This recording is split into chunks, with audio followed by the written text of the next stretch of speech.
All right, good day, all. This is Charles with the Exodus Logistics Learning Center, America's #1 dispatcher and freight broker training. Today is Sunday, the 22nd of December, 2 days prior to my birthday. I will be 54 on the 24th.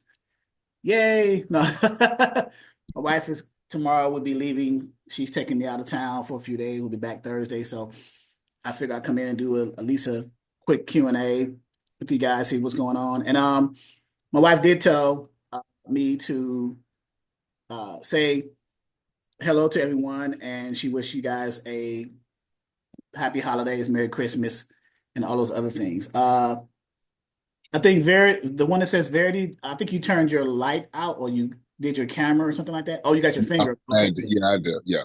You slid it. Okay. So Mhm. of course, we here because I've got a second chance before I was just started a conversation with the gentleman prior to the recording. Yeah. Uh, Verity is the name you're going by? My name is Thomas, Mr. Thomas. Mr. Thomas. Okay, Mr. Yes, Thomas. sir. Yeah. So, uh, of course, we here at Exodus, we believe in second chances because I got a second chance. I got a third chance. So, Mhm. so, um, so it's always good to have an opportunity in your life to make your life right, right? To correct things that you may have come into the understanding that you may have done wrong, right? And you want another opportunity to prove yourself, not only to yourself, which is the most important person, but to God and to those people who love you. So here we are in the transportation world, and we can do that through being, in this case, dispatchers, right? Independent freight dispatchers. We can start our own company. We don't have to worry about, particularly those who have come home from a life of, let's say, incarceration. Um, we don't have to worry about, if we start our own business, we don't have to worry about the stigma or the scarlet letter over us when we go to fill out applications. Have you ever been convicted of a felony in ever or in X amount of years, right? We are our Right. own boss. You know, I have three. So and I don't even think about them. I'm not even concerned about them because I have as many businesses as I do felonies. So you tell me how I'm not worried about them at all. I'm too busy. I'm too busy trying to be successful. I don't Yeah. even have time. You see what I'm saying? So let my testimony be a testimonial for you that it is possible. You know what I'm saying? Yeah. So it is possible. Don't ever let anyone tell you or stop you from achieving what you're trying to achieve. You put your mind to it, you can have as many all that time paused in your life was just an obstacle and a hurdle for you to hurdle and an opportunity. God put you in time out and say, hey, okay, it's time for you to step back, think about what you really want in life, stop making these dumb mistakes, and then let's get it right.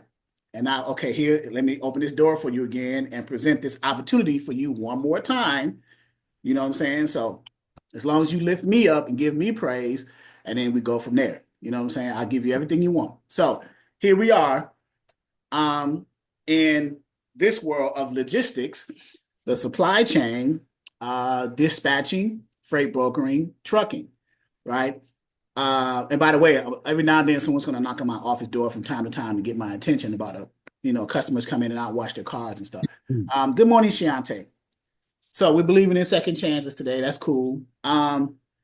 So my job as an instructor is to help you in that process, to be a catalyst for you, to give you the opportunity through my network. And I know a lot of people.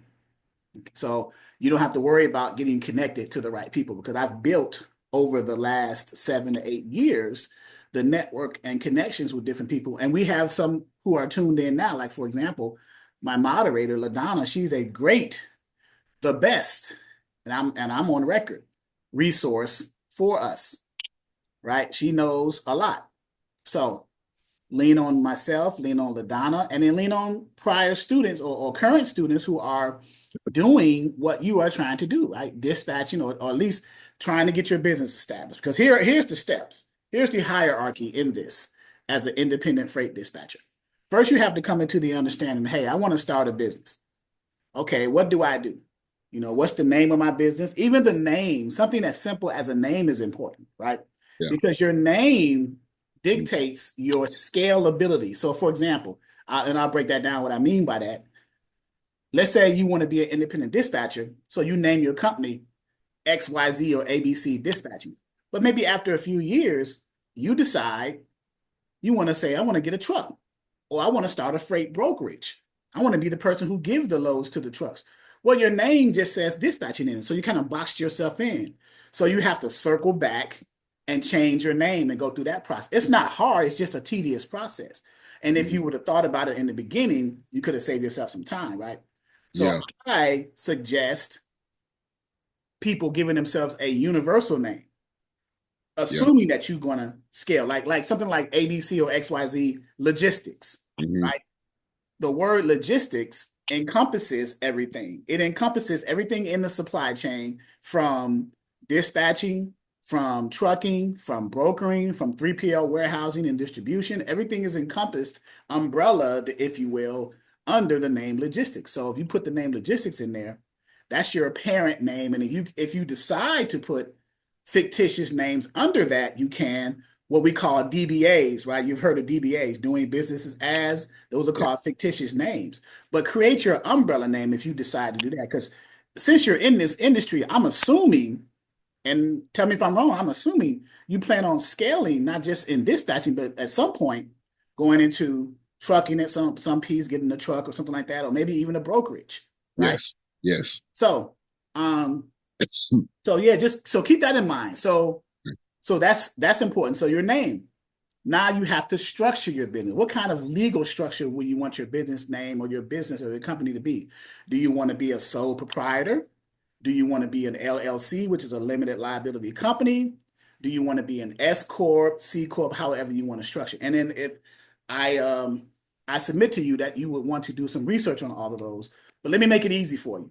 Most new businesses start out as an LLC, right? Right. Limited liability company, right? Because that's the only thing you know.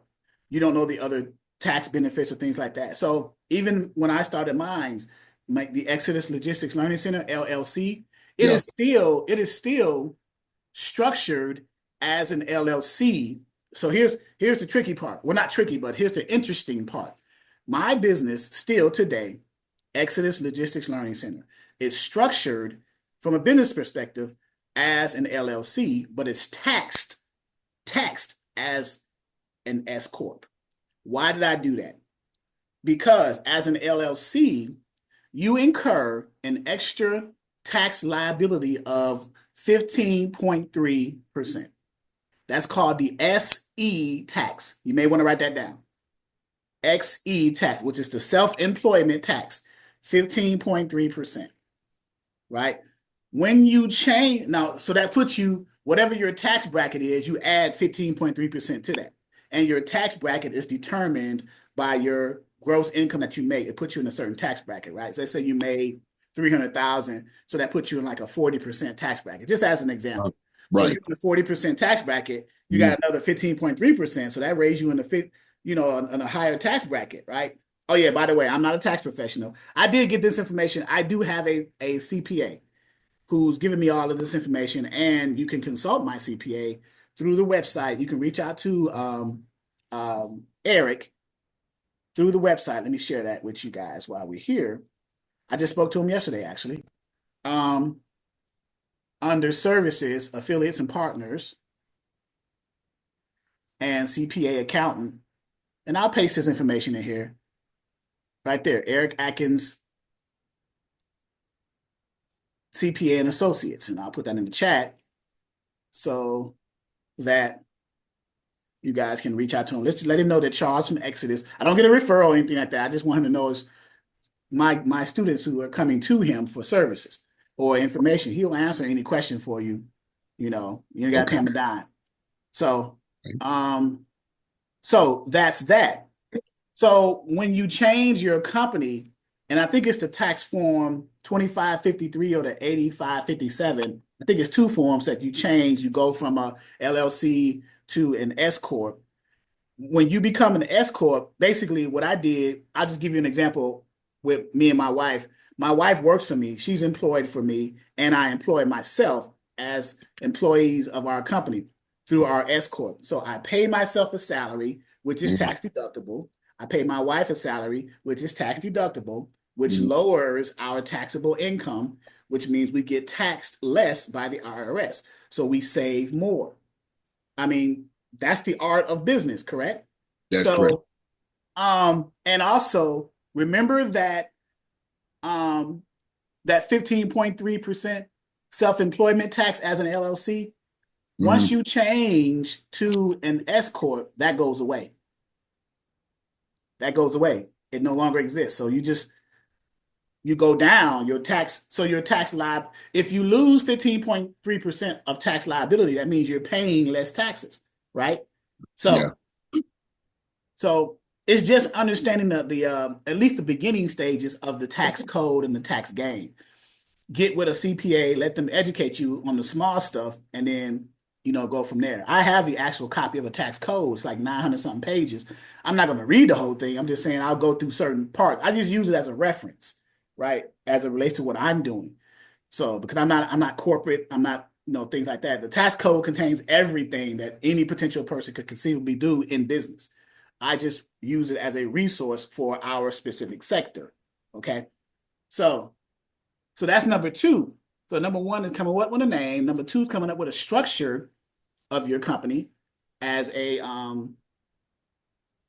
either an LLC or a S corp. Now, someone just asked a question. I think it was um, Shiante.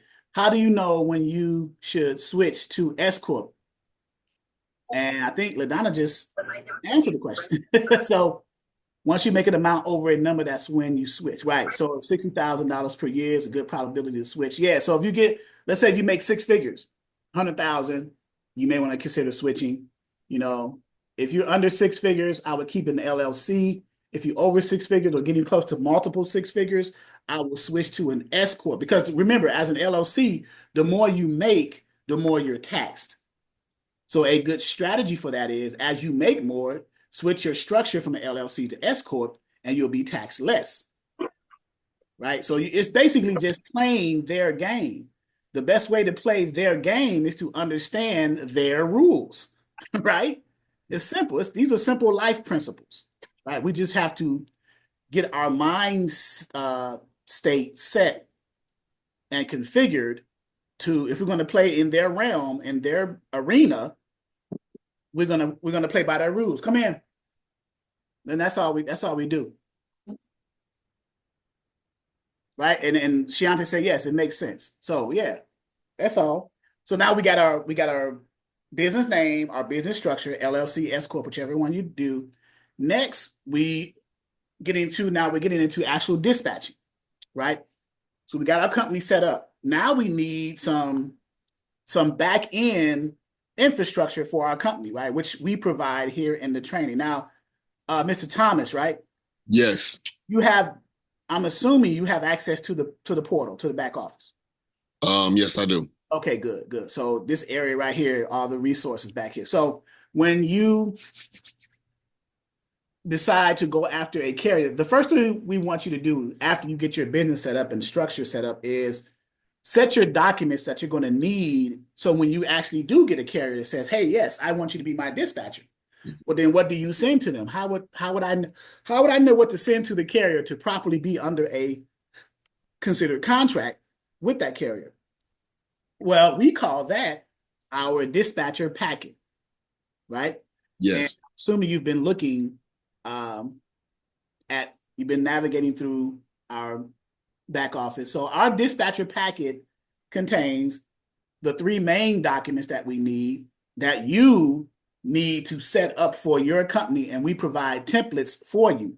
We have a PDF version as well as a Word version. Of course, you will take the Word version, download it to your computer, open it up, edit it to your specifications, and then save it as a Word version, and then also save it as a PDF because it's the PDF version that you're going to send to the carriers to fill out, either upload it into an online document presence or otherwise attached to an email. You never send a Word version to anyone because they can easily just change stuff in it, edit it, and all that stuff, right? So, Okay. so the dispatcher agreement is the actual contract that says, hey, I'm the dispatcher, you're the carrier.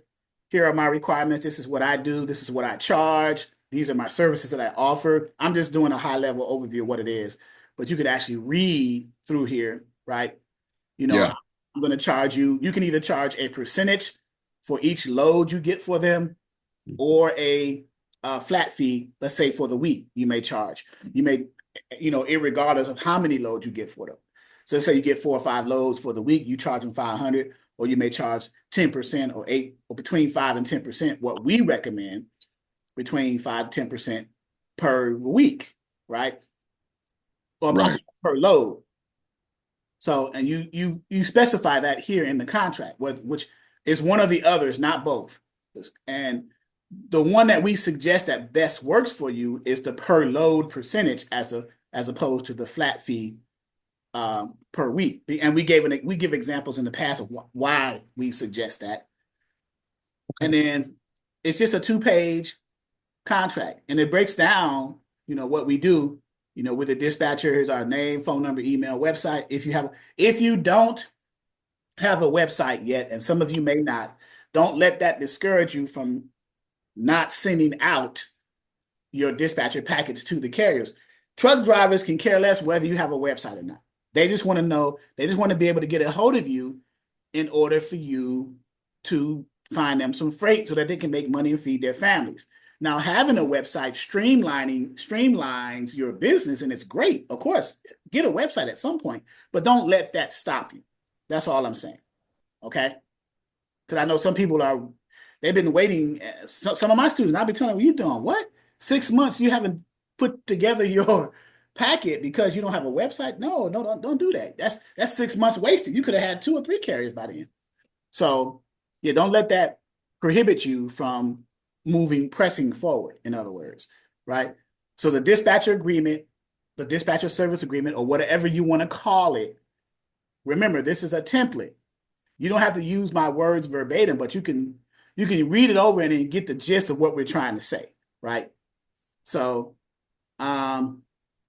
what's up, Chris? A long time.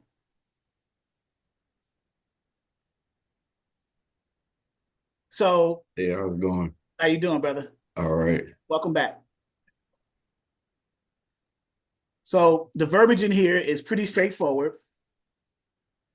Basically, this is the contract. So that's the first of the 3 documents that make up the dispatcher, what we call the dispatcher packet. You can call it anything you want. It just makes sense to me. So the second document is you're gonna do a profile of the carrier, each and every carrier that you get under your wing, under your company as a dispatching service. So what the profile is just the carrier's filling this out. Once you create it, the carrier's going to fill it out. All they're doing is giving you what their requirements are of you, basically telling you how they want you to find their loads for them. The first part is just general information. I'm the carrier. Here's my physical address, mailing address, just general stuff so you can be able to contact them. Second part 2 is what kind of equipment they're driving. Now, before I move forward, we focus.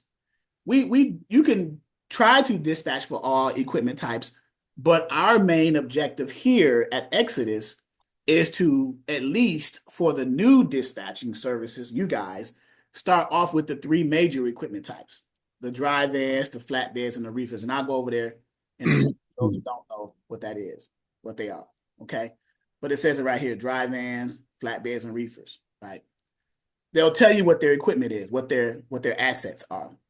And then this yellow line here, please list the brokers that you are already set up or approved with below. That helps you as a dispatcher tremendously, because you don't if you get a carrier, a truck driver that wants you to be their dispatcher, and they have 2 or 3 brokers that they've already been set up and approved that they've gotten their loads from before in the past, you can simply reach out to those brokers. Or you may see those brokers post loads on load boards when you're looking for freight for your newly acquired carriers. And when you call those brokers, since they are already approved by them, you don't have to go through that first setup process to get your carrier approved, because they are already approved. They've already been vetted by the broker. They've already been through that initial first step. it's a two-step process when you are booking loads for your carriers. Well, I'll say it like this. It's a two-step process when you are booking loads for your carriers if your carrier's authority or their MC number is not listed as an approved carrier for any particular broker. It's a two-step process. The first process is they have to get approved. That involves this, and this. And then the second step, which books the load, is whatever that load that was on the load board that you initially called that broker for, you have to agree to that rate or whatever you guys negotiated, and then sign that load confirmation or that rate confirmation, and then send that back to the broker. So that's how loads are booked through freight brokers by you, the dispatcher for your carrier. If your carrier is already approved by a broker, you don't have to do step one. If they're not, you have to do step one. And step one is just the broker carrier agreement, filling that out, sending that to the broker, and then sending other documents that you need or the broker needs to approve or vet that carrier. Okay. Let me stop here. Are there any questions? I want to make sure I want to talk you guys to death. Okay. And here's page 2 of that carrier profile, what the carrier requires of you. They're going to tell you how much they want to make per mile. Let's say I'm a truck driver. I'm a drive-in, a 53-foot drive-in carrier, and I want $3 a mile. I'll put that right there. Rate. What is your rate per mile? Cents per mile or dollar per mile or whatever you call it. We just called it here rate per mile. It's the exact same thing. Rate per mile, cents per mile, whatever it is. How much they're looking to make. If I don't move my truck for no less than $3 a mile. Right? That's what I would say if I were a truck driver. Okay. How many pickups? How many deliveries do you have? You may have a carrier who only wants to do 1 or 2 pickups and 1 or 2 deliveries. They don't want to do too many on that one shipment or that one load. They only want to do so many pickups and so many deliveries. That makes sense, right? Do you want to touch the freight? Most carriers are what's called no touch. They don't want to touch the freight, right? If you find a load that is touch freight, but your carrier says no touch freight, but the rate or the payment for that load is decent, I would run it by my carrier's attention. Say, hey, man, I know you say no touch, but this one, they want you to just take a pallet jack and wheel it to the tail of the trailer, and they'll come get it from there for an extra $500. Who in their right mind would not do that? That right? part. That part. Yeah, that part. Because you figure the 53-foot trailers they're going to hold about 26 pallets. They may come in and they may have a policy where we can't drive into the trailer, so you're going to have to move into the tail of the trailer. Okay, if you accept that load, right? But your carrier may say no. But if you say, well, you're getting an extra $500, he may change his mind. On top of what the rate's going to pay anyway. The rate may have paid $3,000 for that shipment, and then you get an extra $500, so now you $3,500, Mr. Carrier. I'll be like, you're welcome, right? So, right. Whether or not they want to go in the mountains. So certain carriers, well, all carriers like to go to certain parts of the country and avoid other parts of the country for obvious reasons. Like the mountains, that's a lot of wear and tear on the brakes and the truck itself, especially if you're hauling a lot of weight. You're going up 5 and 7% upgrades, and you're going down 5 and 7% downgrades. So that's a lot of stress and strain and wear on your tires over time. So some carriers, and they're smart for doing this, stay away from the mountains, unless, again, it's all about pay. If it's paying pretty decent, right? Tolls, same thing. Most carriers don't want to go to certain toll states like the Northeast. Those turnpikes, those are toll turnpikes. You got to pay for that. And they're axle based, right? So things like that. So your carrier may say yes or no to that. They may say yes if they get extra money for it. Yes to the mountains if they get extra money for it. They may have a weight limit that they only want to put so much weight on their trailer. I got a drive-in trailer. Drive-in trailer can max out about 45,000 pounds. I say I don't want to haul no more than 38 for obvious reasons, right? You're saving on fuel costs. The more weight on the trailer, the more that engine has to work, and the more fuel gets burned. And diesel these days are very expensive. It is very expensive. So as a dispatcher, these are some of the things you want to indirectly keep in mind too when you're dealing with your carrier, and they'll appreciate you for looking out for them in these regards, right? As far as not sending them to certain areas, keeping their weight where they want it, things like basically you're giving them what they want, when they want it, for how much they ask for. That's called a perfect dispatcher, right? You give me Right. exactly what I want, when I want it, for how much I want, for how much I ask for. And you're doing it every time. Of course, word of mouth is going to spread. He's going to talk to other carriers. If he's at a local truck stop doing his break and he's sitting there chilling, going into the place to take a shower or get something to eat, and he may overhear a conversation with two truck drivers. They mad because they dispatcher sent them on a run and they didn't make no money. He'll say, "Oh man, my dispatcher do me. He does me well every time. Oh, let me get his number." Boom. See how quick that is? Right. So, um, home time. They want to, some carriers want to be home on the weekend, some in the middle of the week. Because sometimes weekend loads pay more because it's the weekend. A lot of less carriers are on the roads, but that freight still needs to be moved. So those shippers and brokers are still willing to pay more for that. And so you have to understand how the supply chain works and how the freight movement goes and what season. And I go over all that. You ain't got to worry about it. I'm just giving you high level right now, but and then now you wanted to see if your carrier, are they OTR? Are they an over the road carrier? OTR, over the road, which means they can drive anywhere between 2,500 and 3,000 miles per week. You divide that by 5 or 6 days, that's like what, 500 to 600 miles per day, which is nothing to a truck driver. They can do that in their sleep. You see, are you regional? In other words, three to 400 miles a day, regional, like tri-state, the three neighboring states, like where I'm at, like the DMV, Virginia, DC, Maryland, stuff like that. So, or are you local? You're 150 miles or less, and then you try to be home every night. So the carriers you want to target to maximize your money for your as your dispatch business are the over the road carriers, because obviously the more miles you drive at whatever cents per mile, the more money they're going to make, and in proportion, the higher your percentage is going to be coming out of that. So, and then what areas or zones in the country do they want to go? And they'll tell you, they'll circle it, like the Northeast area, Northeast zone. The Midwest is number one. I put number one there. And I put the states abbreviated in alphabetical order in those regions or those zones, right? So we'll know what they are. And your carriers will circle those. They'll know where they want to go. You can keep your carriers for dry van, flatbed, or reefer running in the Midwest alone, and they can still make money and they can eat. You only got to send them to other places. Now, if you were to send them to another place and back, I would choose the second one, Midwest to the Southeast, back and forth. Say, for example, Ohio down to Georgia and back. Georgia, Ohio down to Georgia, Georgia to Virginia, Virginia over to Kentucky, back and forth, right? Because they're traversing the areas of the country or the zones of the country. And the reason why they are rated the way they are is because they contain a high volume of shippers and manufacturers that produce a high rate of inbound and outbound freight. That's why these areas are ranked number one, and I should have put number two next to the Southeast. I'll probably go back and edit that. So, okay.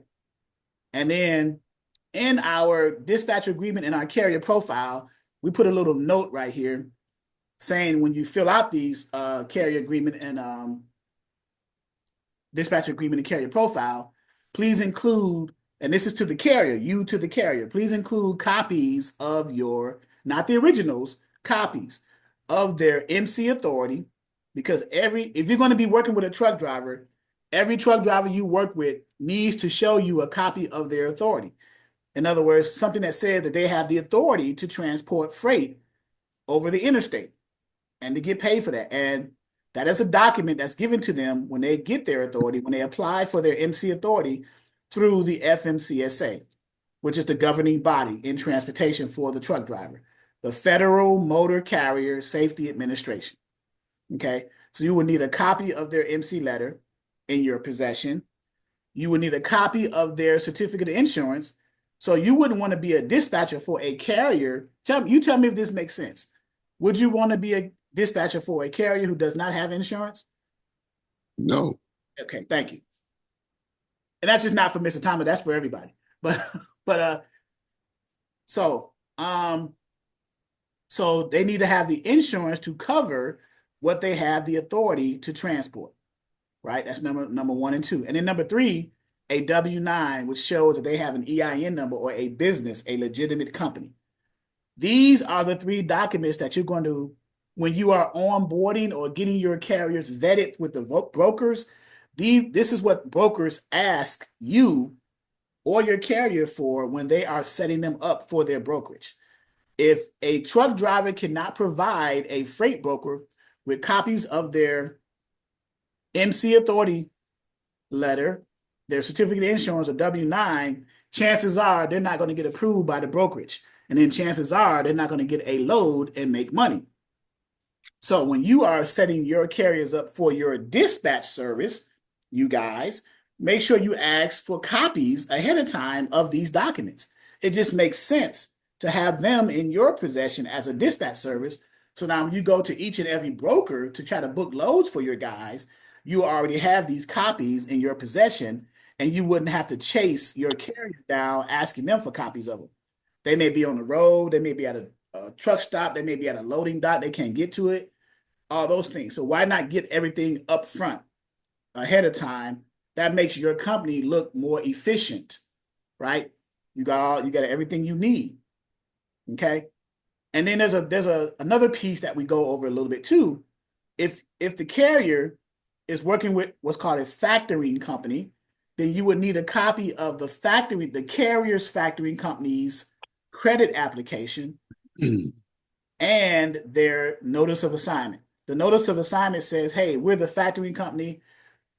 This carrier is our client, and every invoice that is payable to the carrier that they've moved loads with is now payable to us, the factoring company, because we have given them some upfront money for this shipment. That's all that means. And the credit application, the factoring company's credit application is the factoring company's way of qualifying or vetting the broker to make sure that they pay, to make sure that there's no red flags on the broker, to make sure that there's no claims filed against the broker's bond. They want to, and they're doing that as a service to the carrier. That's what factoring companies do.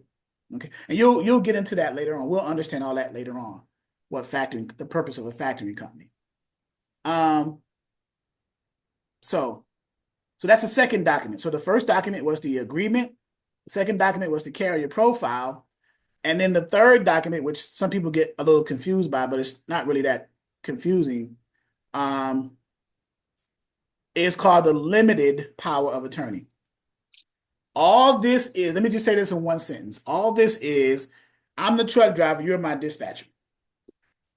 This document, and the truck driver has to get it notarized, not the dispatcher. That's a question I get asked a lot. What does the dispatcher get this? Does the dispatcher get this document notarized? No, the carrier does. Oh yeah, LaDonna, I'm aware of it.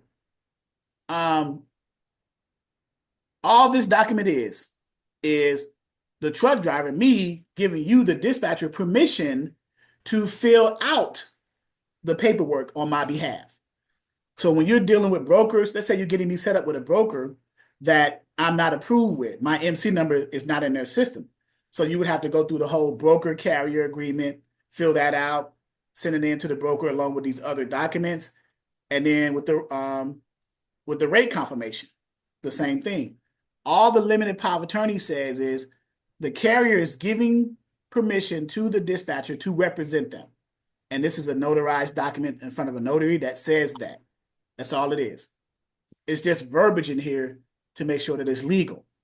Once it gets notarized by a notary public in the state, wherever the carrier is getting it notarized from, the notary public has to give their commission, their sign, their signature, and their seal right here, and to make it official, because a notary public is an official person who's sworn in to be able to give the ability to provide this service. So that's all the limited power attorney is.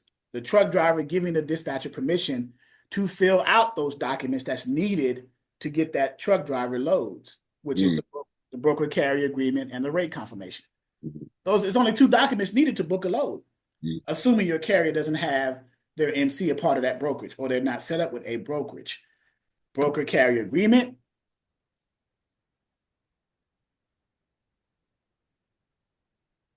right here. So if you get a truck driver that you're dispatching for and you find a load on a load board that look good and it's going in where the carrier wants to go, and you guys had that conversation. Oh, here's another thing too.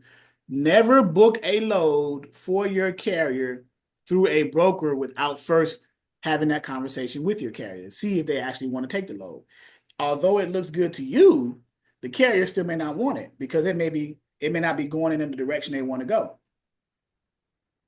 Right? Even if it is, if all the boxes were checked on the requirements of the carrier of you, the dispatcher, on a load, I would still go over and let my carrier know. It's all about communication.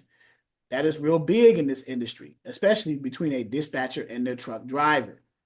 Always share, because you don't know at the time you call them whether they're under a load or not, whether they got something on their trailer waiting to have it delivered prior to you getting ready to book this load. Let's say, for example, they did. Let's say they had something on and you didn't know it until you called them, but you booked the load with the broker before you called them, right? So you said, okay, oh, man, this is a good paying load. Let me book this load and then let my carrier know. So you booked the load for Monday to pick up Monday, going from Norfolk, Virginia to Atlanta for like 3,500. Okay, that's a decent load. That's because Norfolk to Atlanta ain't nothing but that's less than 800 miles. For 3,500, that's decent. So you call your carrier, you say, man, I got you a load, man. When you uh coming out of Norfolk going to Atlanta, right? For 3,500. Oh man, when does it pick up? Picks up Monday. Oh man, I can't take that, man. I got a load on me right now. This don't deliver in Richmond, Virginia until Tuesday. That's a conflict, right? Now, here's a way out of that. You can call that broker that you booked that load for pick up Monday to see if that shipper or their customer will wait an extra day to pick it up on Tuesday. If Mhm. if they can do that, oh, that'd be great. Because now it gives your carrier time to deliver that load on Tuesday in Norfolk, drive 80 miles north to Richmond to grab that load in Richmond, going back down to Atlanta for 3,500. And that'd be lovely. But the lesson in that is make sure that you talk to your carrier prior to booking the load, because you don't know what circumstance or situation they may be under. Or they could have had a blowout, on the trailer and the tractor. They got to wait a couple of days to get it fixed. So they're sitting. But you booked that load. Oh man. So now you got to go back and call the broker and say, well, I know I booked the load with you, Mr. Broker, but we got to cancel this because my guy can't pick it up because he's getting his tires repaired. He had a blowout on the interstate. So he's not gonna be able to get it. Now, some brokers will be like, okay, I'm glad you called me and gave me enough time to find another carrier. Other brokers may try to cuss you out. Oh man, you booked this low, blah, blah, blah, blah, blah. You don't know the pulse of the broker until you actually speak to them. But as long as you're respectful to them, they're respectful. You get something that slip through the cracks sometimes, and you gotta, give them a little piece of your mind. I'll be honest with you, because I've done it before myself, right? I got a Go ahead. question. I got Yes. a question. As far as being a dispatcher in a situation like that where you might have made that mistake, is there a way that the brokers have that sort of a report on whether or not that's, the way that you operate? Because I know that carriers, there's a way to check the carrier's record as far as the way that they've went about their business with their driving record and everything like that. Is it somewhat the same for dispatchers who've been going along No, with the no, load? Okay. there's no like governing body or checks and balances for dispatchers Okay. from a broker's to a dispatcher's perspective. There's only from a broker's to a carrier's perspective and vice versa. Gotcha. Yeah, because there can't be, because you're only doing what the carrier is requiring. You can't help that the carrier had a blowout. You just communicating that to the broker. The broker can't get mad at you. You're just doing your job, saying, "Hey, my carrier told me to call you and say, even though we booked this load about 30 minutes ago, Uh-huh. and you may have called your customer and say, hey, I got a truck. You may have to call them again and say, hey, I got to find another truck because this first carrier, he's not going to be able to pick it up at that appointed time because he had a blowout and he got to get his tires fixed.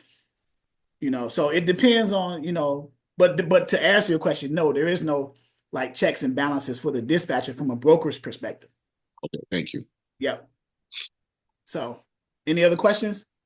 Anyone? That's a great question though, Mm.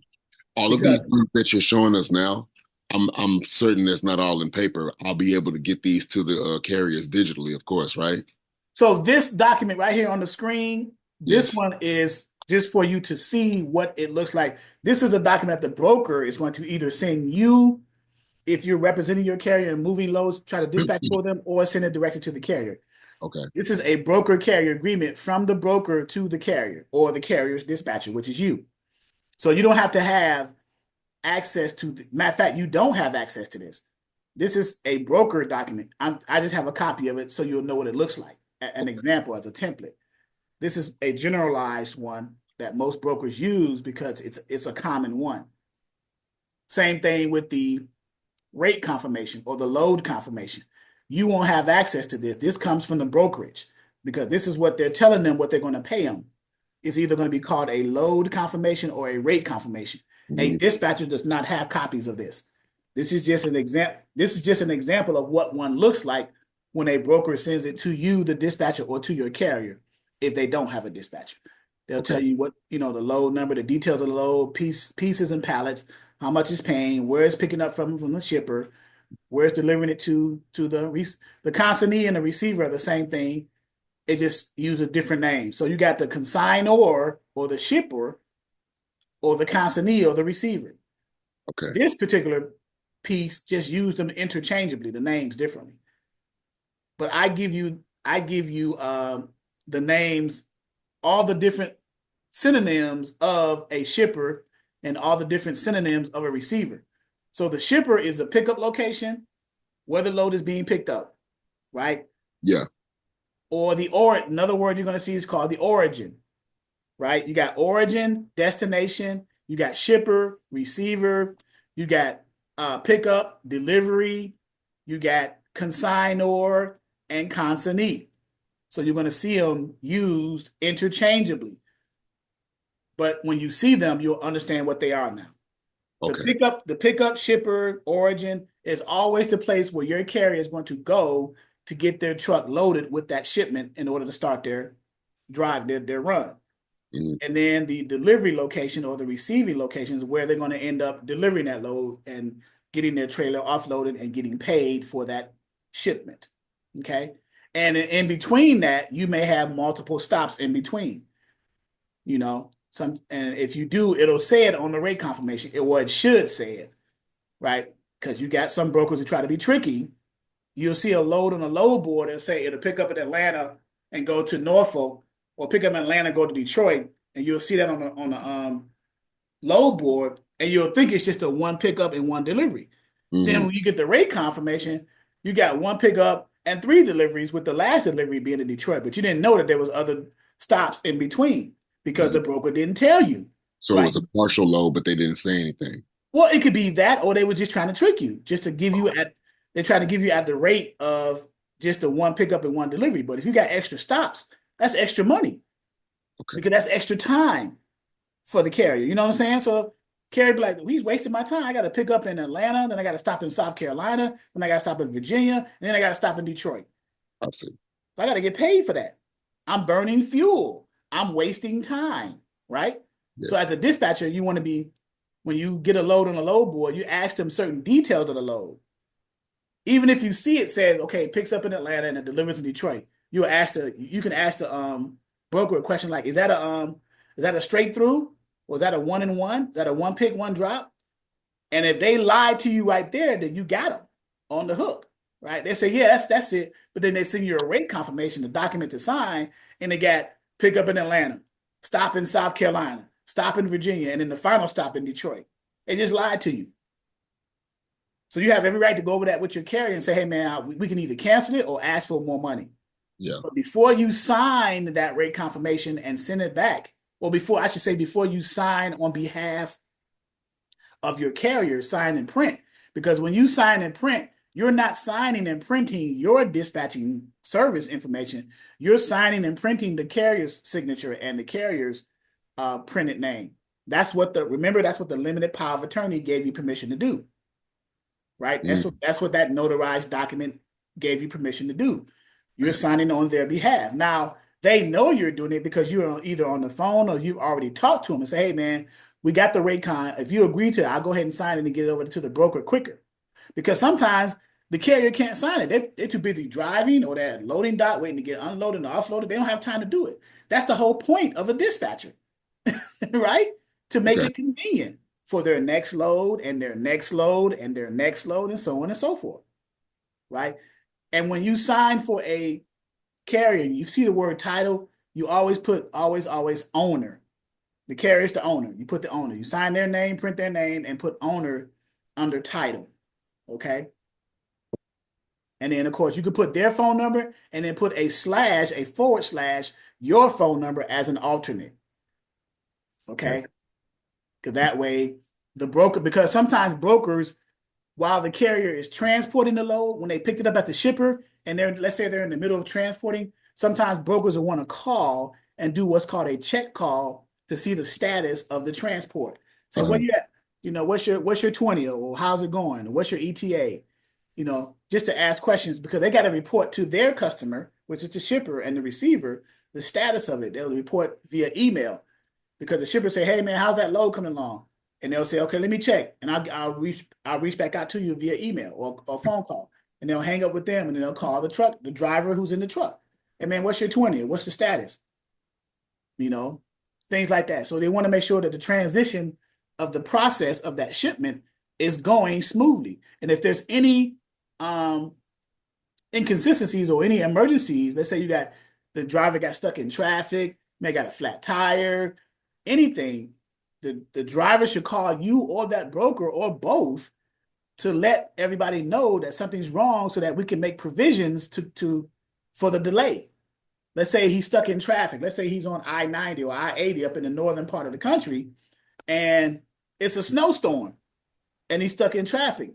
So he's not going to make that on-time delivery. So he'll either call you or if he calls the broker directly, that's fine. But if he calls you and he didn't call the broker, then you should call the broker and let him know, like, look, my driver just called me and said there's going to be a delay. There's a snowstorm. The roads are backed up. So now it gives the broker time to let the receiver know that there's going to be a delay in the delivery of that shipment and for that facility to make provisions for that. But if he doesn't do that, we're still expecting on-time delivery. And we don't know that he's stuck in traffic because he decided, for whatever reason, not to let anybody know. Remember that word that starts with a C, communication? It's very important to communicate. All parties, all channels need to be open in this process. So, all right. So we got the 3 documents that make up the dispatcher packet, right? We got the carrier's onboarding supporting documents. We talked about that. We talked about the MC authority. Let me show you what it looks like. This is a sample of what a carrier's MC authority looks like. It just defines who they are. And it's governed by the DOT and the FMCSA, Federal Motor Carrier Safety Administration. It says that they are authorized to engage in transportation as a common carrier of property, either interstate or foreign commerce. In other words, they have the legal right to pick up freight and deliver it and get paid for it. Basically, that's all it's saying, right? And then the other one is a copy of their certificate of insurance. Every truck driver you're going to be dispatching for must required to have this. They're required to have the first one also. You cannot dispatch a broker. I'll just put it like this. A broker is not going to give their customers whatever the value of the freight is, $1 million freight, 100,000, 500,000, whatever it's worth, to a truck driver who, number one, doesn't have the authority to carry it. Number two, doesn't have the insurance to cover what they're carrying, right? And number three, is not a legitimate company. Why would a broker in their right mind give freight? They're setting themselves up for failure. Why would they give freight to a non-authorized, uninsured, non-business truck driver, right? So we're thinking, let's just think about it on a commonsensical level, right? Why would they give it to a non-authorized, uninsured, no business licensed truck driver? So that's where you come in at as a dispatcher. You make sure when you put them under your company, before you even get to a broker, you want to make sure you got copies of their authority, their insurance, and their W-9. So when you do call a broker, you just covered all the bases. So you're making the broker's job easy to vet them and onboard them because you've done your homework and you've gotten copies of these documents that you need in your possession already. That's why it's important to get them ahead of time. If a carrier cannot give you any of these documents, do not work with them. Period. You will be wasting your time. If a carrier cannot give you a copy of their authority, their certificate of insurance, or their W-9, do not work with them. Period. You're wasting your time because you can't make money with them. Because when you call a broker to try to book a load that you found for them on a load board, broker's going to say, okay, what's their MC number? Well, you don't have one because they didn't give you a copy of their MC authority letter. And you could be like, and be like, the broker will be like, why is you wasting my time? We Hmm. need to move this freight. Come on now, let's go. I thought you said you was a dispatcher. You don't know what you're doing? Hmm. You know what I'm saying? They may say something like that, right? They may get smart, but it makes sense. Right. It makes sense. Why are you wasting their time? Right? So so let's get the simple stuff out the way first. Let's get all our stuff in order. Let's get our company set up, our name set up. Let's get all the simple stuff out the way. And then let's get our documents together on our side. Let's get our dispatcher agreement, our carrier profile, our limited power of attorney internally for our company settled. And then when we get a carrier and they fill that stuff out and they send it back, let's get copies of their qualifying documents, their authority, their certificate of insurance, and their W-9, right? Right. Once you do that in order and you do that repetitively, it becomes second nature, like riding a bike. It becomes second nature. All you gotta do now is just get some good carriers and then come up with strategies on how to run them based off of where they tell you they want to run. Everything else is going to fall into place. You got to get the carriers first, right?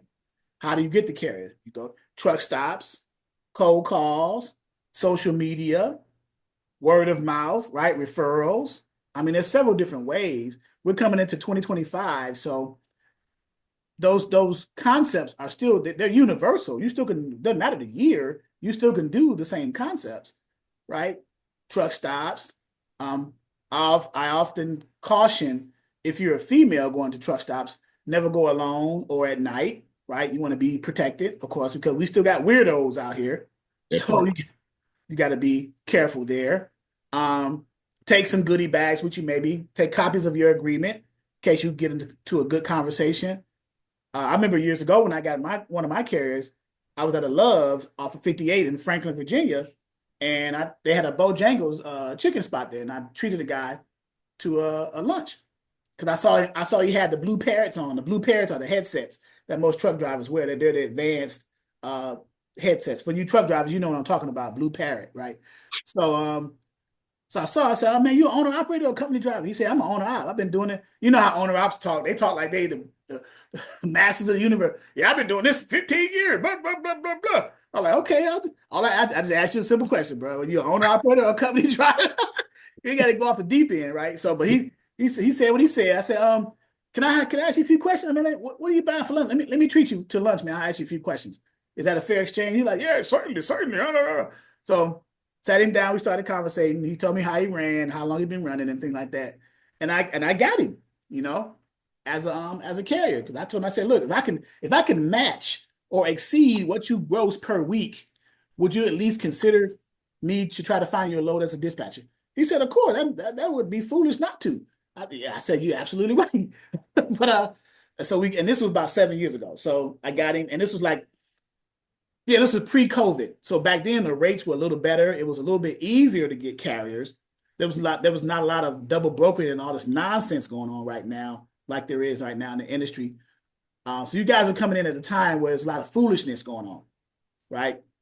A lot of trucking companies or carriers, especially large carriers, are what's called double brokering. You cannot broker one shipment twice. That's called double brokering. In other words, a broker gives to a carrier, a trucking company that has a large number of trucks, they give them one shipment, right? And then this carrier sells the shipment to another carrier as if they were the broker. You cannot do that. One shipment cannot be brokered or sold twice. That's called double brokering.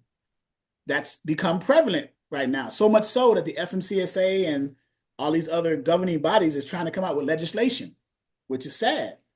But just be mindful of that. When you come across, there are signs and red flags you can look for, like phone numbers and emails that don't match certain things. When you look them up, we have a certain vetting process we use.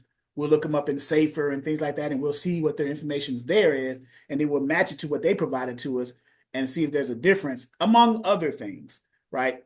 So we are on top of the double brokering uh, debacle, if you will. So to kind of keep you guys safe, because we don't want to get you guys caught up in double brokering where it affects your carrier, and then your carrier is going to be looking at you like, man, how do we get involved in this? Or he may even be looking to blame you, and you had nothing to do with it. You were just simply booking a load with what you thought was a broker, but was actually a carrier. They sent you a fake rate confirmation or some fake paperwork.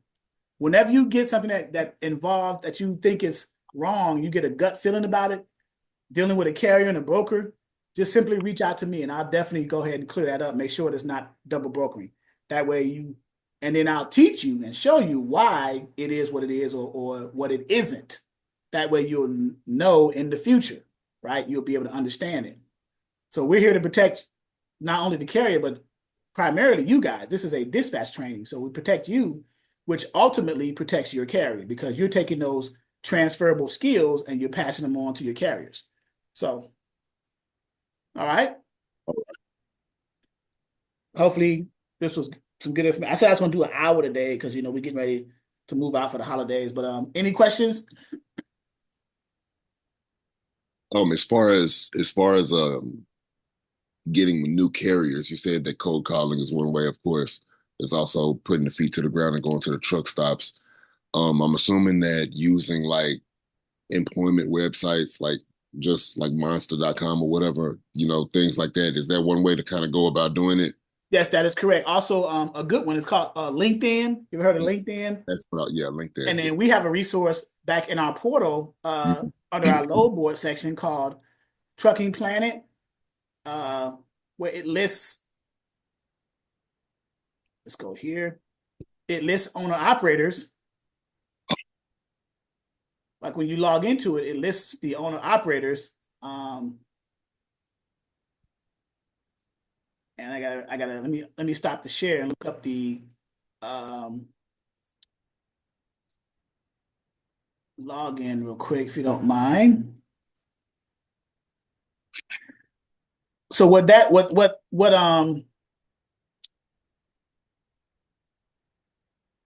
Trucking Planet does, it looks it up based off of the equipment type. That's what I was trying to say. Let's see, Exodus and 640. Okay. All right, so let me reshare the screen and get back to it.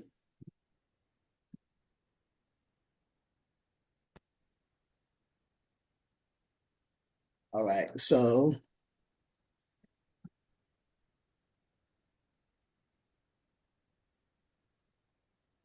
and there are other resources as well. So now we're in here and under carriers, right? You got dry van truckload carriers, flatbed or step deck truckload carriers, refrigerated truckload carriers, and then you got the smaller ones too, the box truck LTLs, hot shots, um, as well as okay, FMCSA data files, which is a good resource also, intermodal, Canadian stuff, freight forwarders. This is good stuff too. But this I'll have to go into detail about this one in another training because to understand this will be very helpful, especially if you're doing international or intermodal type stuff. So, Mm. LaDonna, remind me of the FMCSA data files and Trucking Planet, please. But let's say you were looking for dry van, flatbeds, or reefers. So I'll hit dry van, and it comes to this screen right here. Right now, if you want to add your company, you want to click here, but it already lists a lot of the carriers, right? Who are of the dry van persuasion. It gives their MC number or DOT number, the number of units they have, the length of the trailers that they are. So this first person, Dundee Trucking Incorporated, Lori is the contract. She's probably the administrator in the office. Here's their MC or DOT number. They have 5 dry vans. They're all 53 foot. They like to run loads from or out of Arizona, Colorado, Idaho. So in the Pacific Northwest, it looks like Oregon, Utah, Washington State, Wyoming, right? So, and they like to go to pretty much the same area. So they know where they want to run. They stay in those areas. So they run that area. Here's their contact number and an email. So you can reach out to them. They're a small fleet, right? And then you could pitch your services, right? Hey, I'm with Verity's Logistics. We provide dispatch services throughout the whole country. We notice you focus on the Pacific Northwest. Is there a particular reason why you do that? See, me, I'm inquisitive. I like to ask questions because I'm seeing the data is right here. It's free data. It's public data.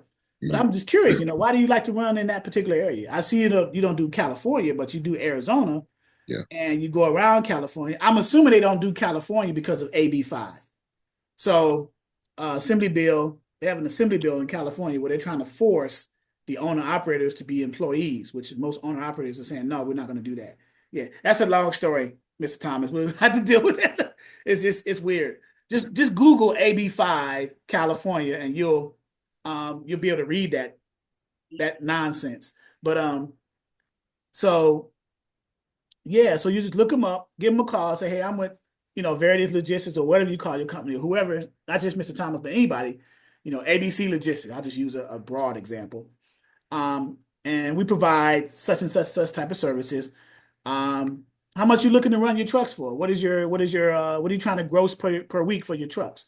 Mhm. And they'll say if they say something ridiculous because we know the market for a particular equipment type. Like for a drive-in right now, you're gonna get probably maybe 8 grand a week, maybe 9, depends on unless you're on a direct freight or dedicated freight with direct customers, you may get more. But right now, I would say 6 to 8 thousand a week gross per truck would be nice.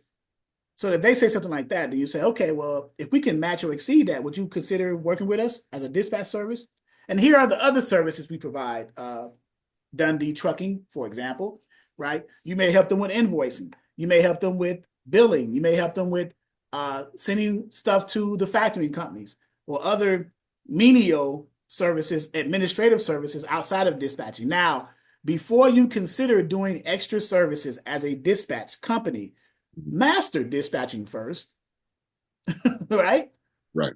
Okay. Get that down first, and then add the extra additives, if you will, to your repertoire as a company because it's just going to make you better once you create that concrete base foundation as a dispatch company, knowing where to send people into and out of and all that other stuff, and you do it to a science, then add those extra services. Of course, you're going to charge for that, right? Obviously, because that's extra work. That's your time, Mhm.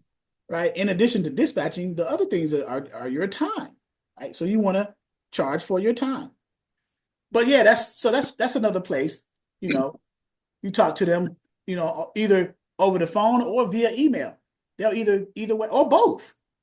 You Okay. know, but if it were me, I'll just say this: if it were me, I would shoot an email. I'll create an email script, shoot it out because you ain't got to worry about the pain of rejection. If you're someone who doesn't take rejection very well, getting a rejection from an email is better than from the phone, right?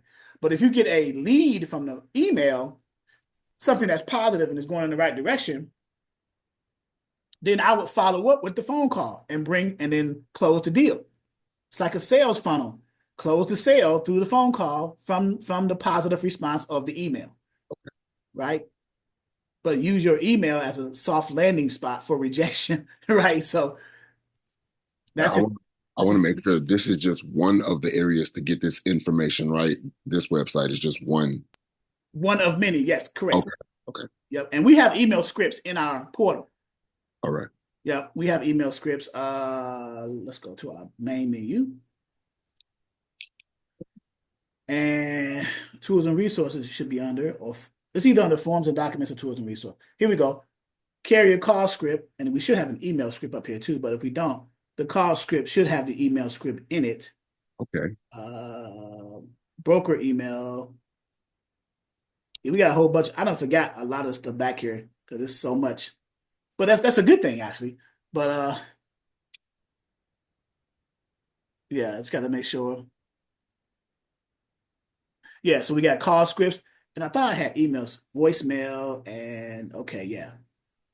But I'll go find the email script as well.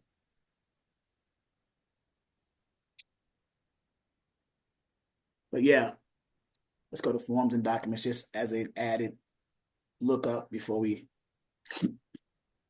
I think this is just the general stuff right here. Okay, new carrier list, equipment types, accessorial policies, load details. Oh, load details cheat sheet. When you're looking on a load board for some freight or for a shipment for your carrier, Mm, some brokers don't list all the details of the load. mm, So we have a load details cheat sheet that asks those fill in the blank types of questions. mm, And they're general, right? Nothing real serious, just general stuff. But it'll at least fill in the blanks because you want to share with your carrier as much information in order for them to make the decision to take that load or not, right? Now there we go. It circles back to the communication piece, okay. right? Communication is that's a big word in between the dispatcher, the carrier, and the freight broker. All three. There needs to be a line of communication because things will work out so much better. The relationship would be so much better between the dispatcher, the broker, and the carrier if communications were there, right? So, Right.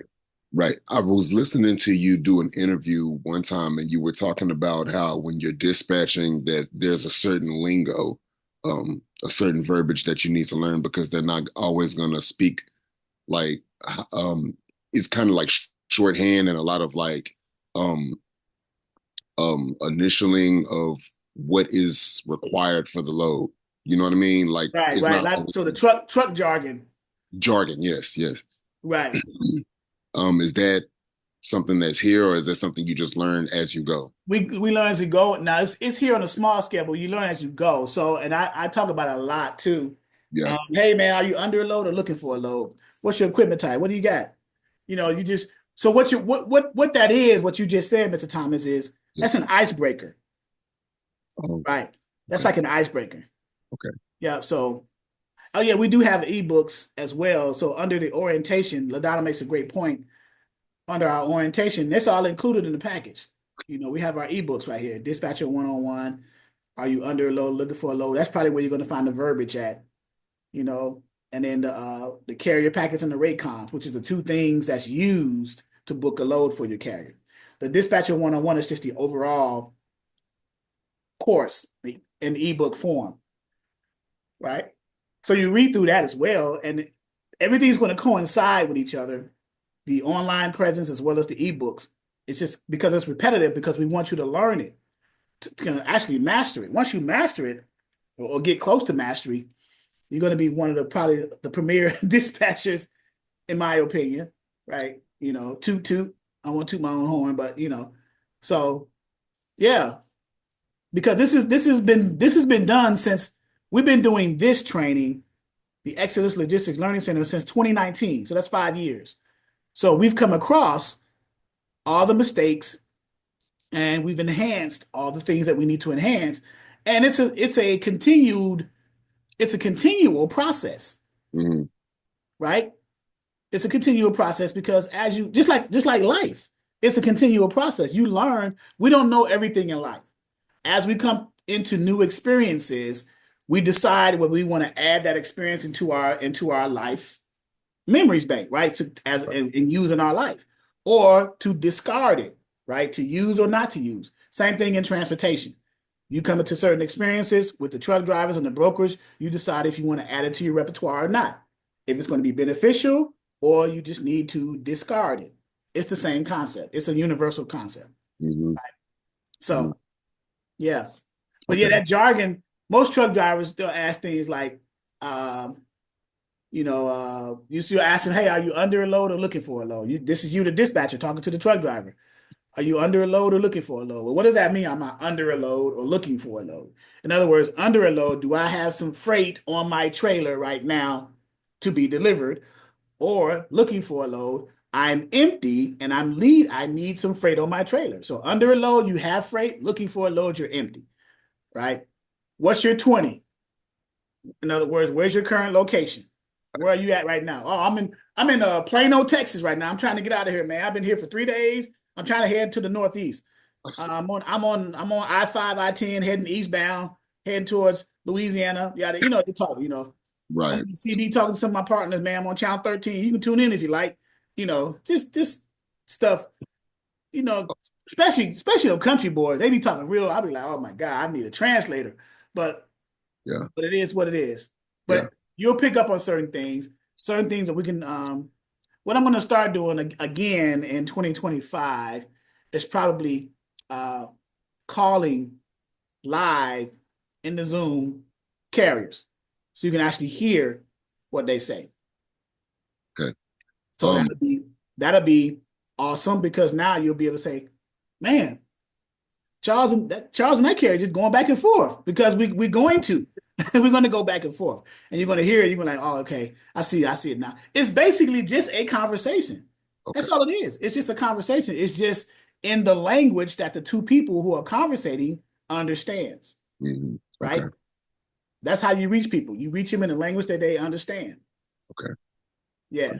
Now, as far as the older videos, I'm seeing right here on the screen that you shared, it's right there. Yeah, that's where I found them in the library, training video library. Okay. Yep.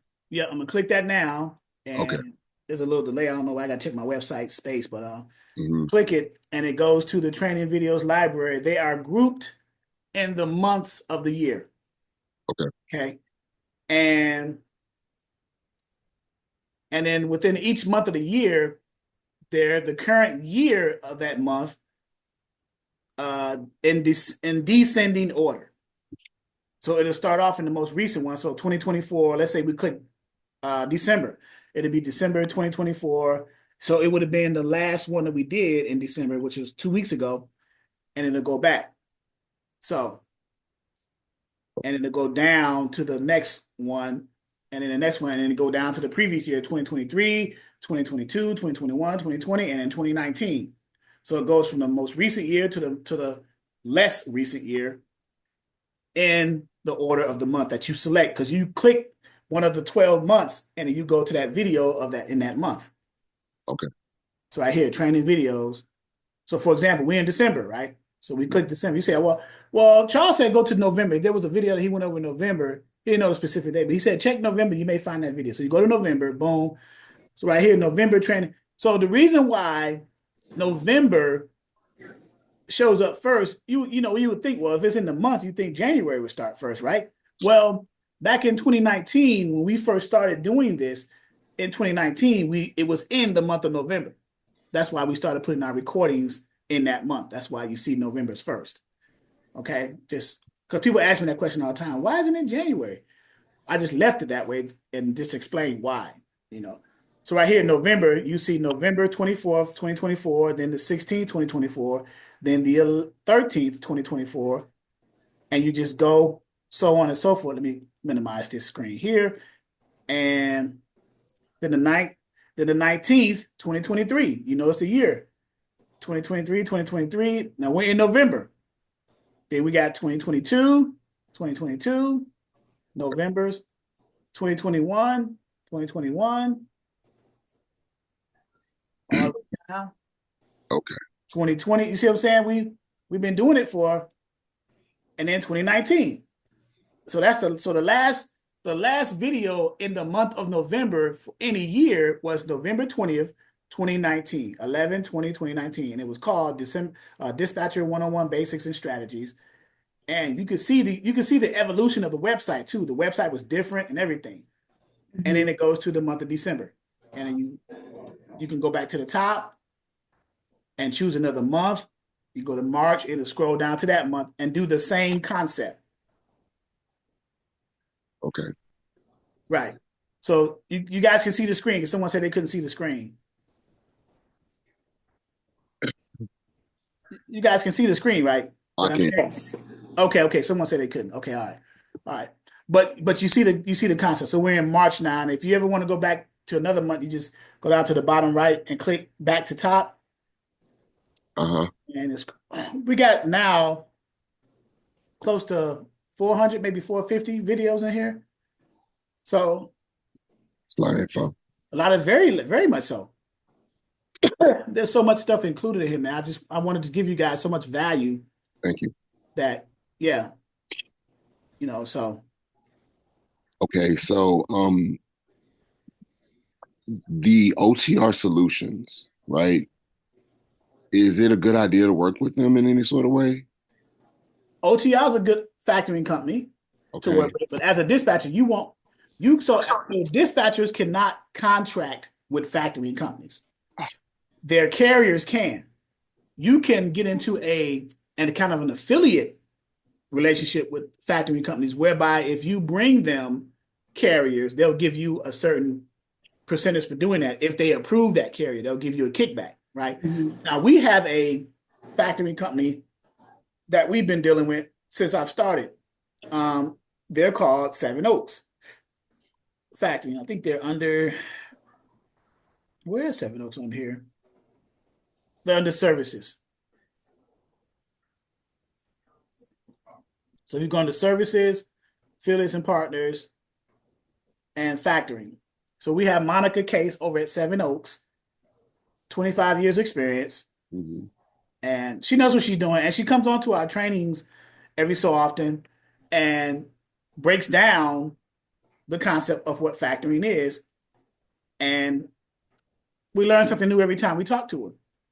So, Okay. but yeah, she's good.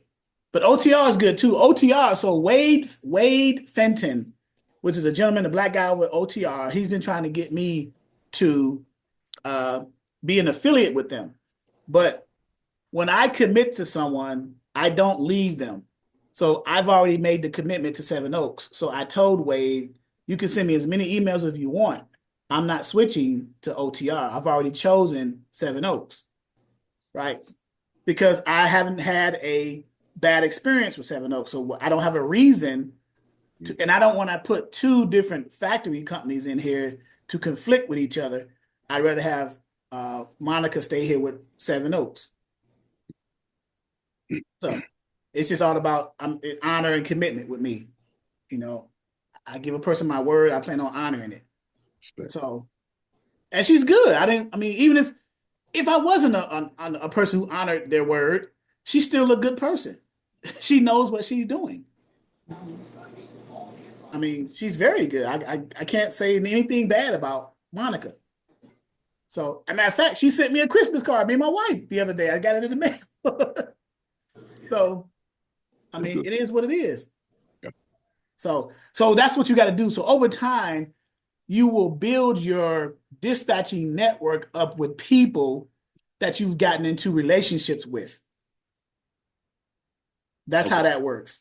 So Okay. And once you get into a relationship with someone in a certain area in dispatching or in trucking or in transportation, like factoring, for example, there's a lot of factoring companies out there. And But there is a OTR solutions here in the city that I'm in. So that was the reason why I was asking about that also. well, and you can choose them. You have every right to choose them because you may have a relationship with them. Okay. Yeah. Okay. Thank you, sir. That makes Yeah. sense. All right, guys. Any other questions? I stayed beyond my time, but that's fine. No, I just need to get into the videos and training and Yes, yeah. I would highly recommend that. And then of course, I'm very transparent. You can reach me. Of course, Wednesday I won't be here. We won't be in training because Wednesday is Christmas, right? So we cancel that, but we will be Saturday, the 28th. We'll have it. So, and then we're getting close to the new year. Of course, I'll have out the January schedule um, as well. I'm a little disappointed because I haven't had a chance to. I'll probably do it next week to get with the individuals who are going to be participating in the different subject matters of Exodus University. LaDonna, I have not forgotten. I just been dealing with a lot of stuff. So yeah. But yeah, so what I mentioned, I just said Exodus University right here. I'm gonna bring this up. This is Exodus University on our website. Exodus University is kind of like a mixture of different things. AI and dispatch integration, we're still doing that. Although if it's in timeout right now, but we're doing it, just so you know. But we're going to be a university field with Exodus University. We're going to be doing a lot of things, not just dispatching, but freight broker mentorship, trucking mentorship. That's probably going to be LaDonna's piece. She's an expert trucking. Uh, Government contract, that's a bonus. Intermodal, I'm probably going to get Kyra to do that because she's the intermodal person. Warehouse and distribution, that'll be myself and Melvin. Global, that'll be myself and I'm probably going to get Shaq to help me with that. The person who taught me, Shaquana Teasley, Shaq, with Agate Solutions. And then the bonus government contracts, I'm doing a little bit of that. And then financial literacy with my guy, Maurice Collins, who's a buddy of mine for 30 something years, who's a multimillionaire. So, what better way to get financial literacy from than someone who's a multimillionaire? Right. Where'd you, what were you doing at ground zero? And then how'd you get to skyscraper level, right? And everything in between, basically, right? So, so yeah, we're putting this together. Just be patient with us, because I want to make sure when we present it that it's going to be like I want to have that wow factor. So, but in the meantime, we're still doing, dispatching and freight brokering and everything in between. Okay. All right, guys. I'm glad you guys showed up today. Interesting, right? I'll be honest with you. I didn't expect as many to show up today, but that's fine. It's great. And I'll let my wife know because she was curious to know the name Verity, but Mm. I'll just say Mr. Thomas. I'll say Mr. Thomas did show up for on behalf of his wife, and she'll be happy to hear that because she puts notes. She's my administrator, so she puts notes in the files and all this other stuff. So Keeps you honest, huh? I'm still here. I'm in the background. I'll yeah, send her an email. okay. Are you gonna communicate with her? Yeah, I'm gonna send her an email. Yeah, let her know your husband came in and everything. He was cool. We chopped it up and everything was good. Thank you, sir, and happy early birthday. I appreciate it. Thank you, guys. Thank you. I'll have this video up very shortly. All right.